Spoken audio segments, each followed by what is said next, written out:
Good afternoon and welcome to From Where We Are, stories of news and culture through the lens of USC and Southern California. I'm Jamila Hammond coming to you live from Studio B and USC's Annenberg Media Center. And I'm Colby Martin. It's Thursday, March 10th, 2022. On today's show, growing international support for Ukraine amidst ongoing invasion.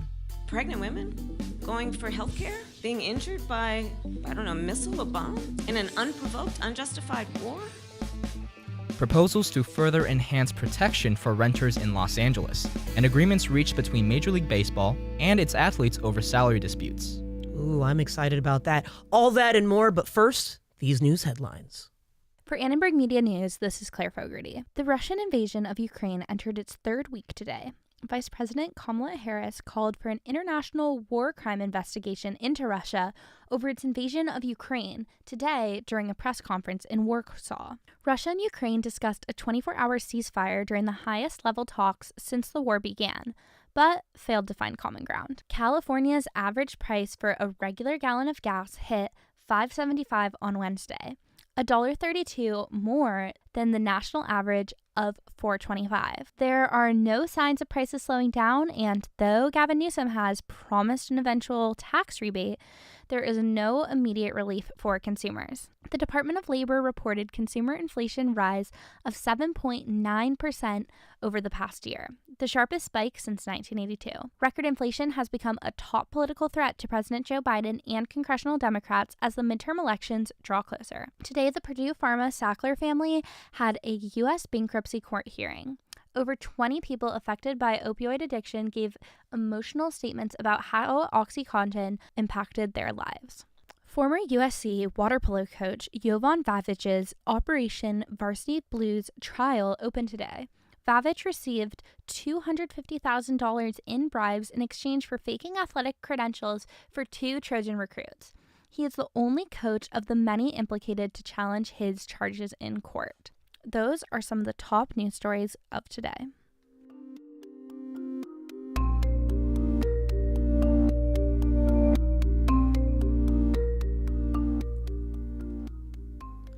Russia's invasion of Ukraine continues into its third week.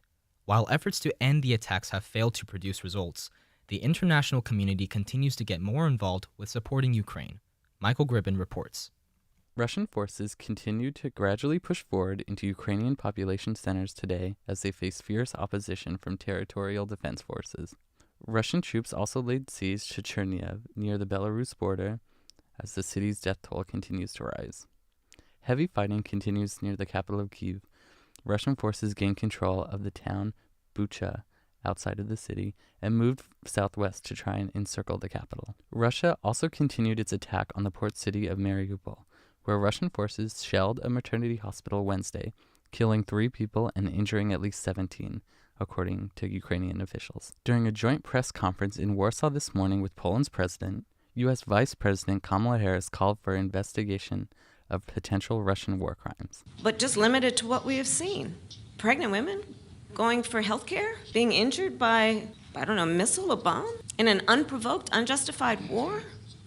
Ukrainian President Vladimir Zelensky also called the bombing of the hospital a war crime on Wednesday, and then he said it was final proof of a genocide of Ukrainians taking place. The International Committee of the Red Cross described the situation in Mariupol as increasingly dire and warned that hundreds of thousands of people there have no access to food, water, heat, electricity, or medical care. Foreign ministers for Russia and Ukraine met in Turkey earlier today, but their meeting failed to make any progress towards ending the violence in Ukraine. Ukraine is insistent on an immediate ceasefire, something Russian Foreign Minister Sergei Lavrov said was never going to be on the table during Thursday's conference. Following the conference, the Ukrainian Foreign Minister said, "We can't stop the war if the country that started the attack has no willingness to do that." It is unknown when the next peace talks will be held between Ukraine and Russian diplomats. However, stagnation in today's negotiations signal that a resolution might not be agreed upon anytime soon. For Annenberg Media, I'm Michael Gribben.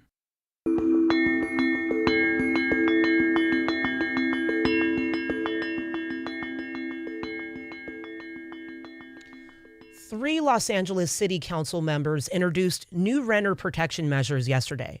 Srinidhi Bhupati has the story. The Fair Access for Renters proposition hopes to restrict the kind of information that landlords can ask of tenants. This would prevent screening on the basis of criminal, eviction, or credit histories. Under these motions, landlords would need to be transparent about the screening criteria they use for evaluation of applicants. They also cannot pose any questions regarding tenants' inability to pay rent or utilities during the pandemic. Council member Marquise Harris Dawson said he saw the motion as an accompaniment to legislation the city passed in 2016 that prohibits employers from asking about a job applicant's criminal history until after an offer has been made. The motion's co-sponsors, Council members Nithya Raman and Mike Bonin, considered these motions a necessary step to help those Los Angelinos experiencing houselessness. For Annenberg Media, I'm Srinidhi Bhupati. Time for Dodger Baseball!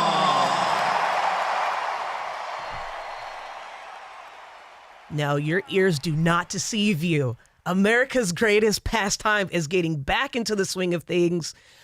Major League Baseball has ended its 99-day lockout after the league reached a tentative agreement with the MLB Players Association. Sam Tarlov has the story.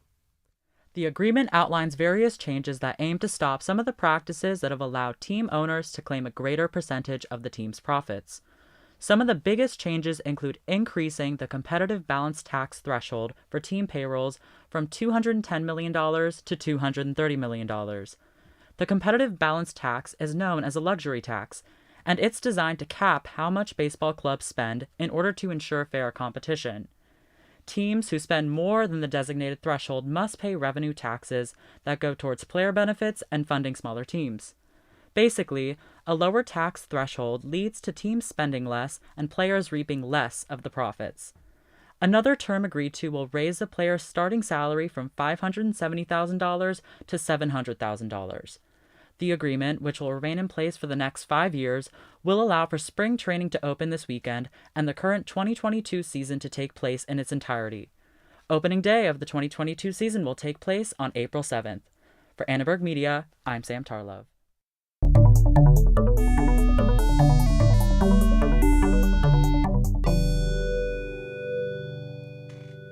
Next up, ever wondered where the famed Black Panther Party got its name? Before they were taking police brutality and systemic racism head-on in the 1970s, founders Huey Newton and Bobby Seale first had to figure out what to call the radical civil rights organization. Here's Nia McMillan with this week's Root Source. February 17th marks what would have been Huey P. Newton's 80th birthday. Back in October 1966, he and Bobby Seale founded the Black Panther Party. The Black Panthers were a Marxist-Leninist Black Power organization that contrasted the nonviolent integrationist political groups of the Southern Civil Rights Movement. The California Penal Code Section 12020 through 12027, and also the Second Amendment of the Constitution guarantees the citizen a right to bear arms on public property. No, they weren't inspired by Black Panther, the superhero who first appeared in the Marvel Comics that same year.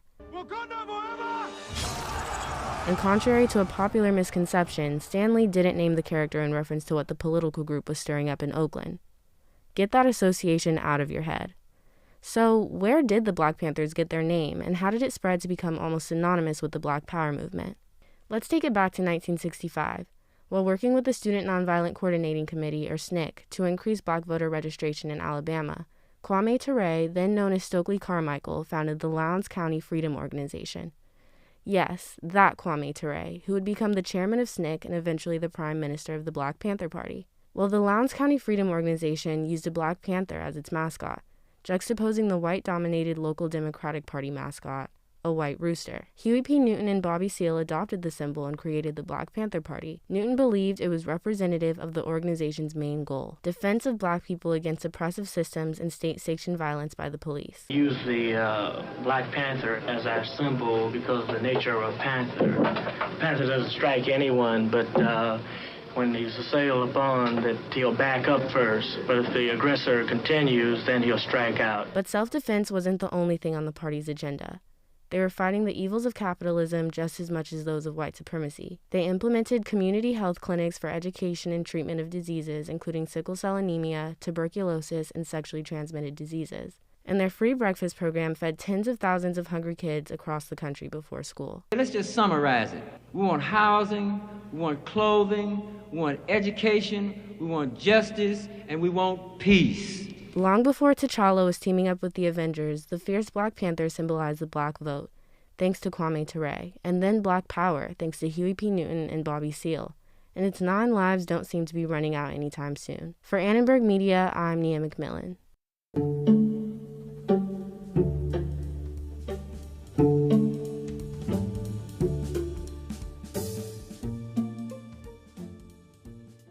Leo Sorensen is an undergraduate and progressive degree public relations student who has written on microaggressions he has experienced at USC.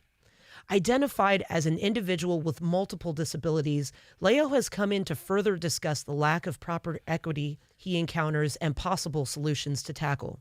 Leo, thank you so much for joining us today. No problem. I'm so grateful to be here with you, and I'm so grateful to be in the studio where I first started off as a journalism student, then I transferred to PR, so I'm very grateful to be here. Great. So it seems as though, reading your article, that these microaggressions you mentioned are a common occurrence here at USC for you. How have they impacted your student experience? Well, let's go back a little bit, because I think it's important to frame the conversation a little bit in terms of where I came from. So I'm originally from Tokyo, Japan. I came here when I was about 6 years old. 6 years old, and I came and did public school, and then I got, and then throughout many years of trying, when I was in school, we had to throughout my career as a student in public schools, we had to hire lawyers to make sure that I would eventually end up, at some type of university. So I've always had to face microaggressions, I think, in some small or big way. And now going to the university, the very first day I arrived on campus, the desk that, I didn't even think about ordering, I didn't even think about asking the OSAS, which is our Office of Disability Services, about possibly getting a desk where I could roll with my chair for your audience. I'm in a big power chair, so I can't transfer either. So you're gonna have to accommodate that. So that's another thing. And then also from what you're asking me, some of the professors, especially in the program, especially in the GE programs, they never dealt with a student like me. So they're just basing it off of an accommodation letter, right? So some of what I wrote in my piece is based on the social normities that we face in our world. So, like I had a TA complain once about putting my computer away in my bag. Okay, legally you don't have to do that under ADA compliance or under what the university or the state is mandating you to do, but it's just a nice gesture. It's the same thing as opening a door for someone. If you see a grandmother who needs a door open, you're gonna open the damn door. Excuse me, I can't cuss on radio, but you're okay. But yeah. Leo Sorensen is a public relations student at USC and aspires to soon represent people with physical disabilities in the media. Thank you so much for coming, Leo. We really appreciate it with you coming in today. Thank you. This has been incredible. Yeah, thank you so much. Thank you. To hear more of our interview with Leo Sorensen, go to uscannenbergmedia.com. And that's all we have time for today on Today's From Where We Are. I'm Colby Martin.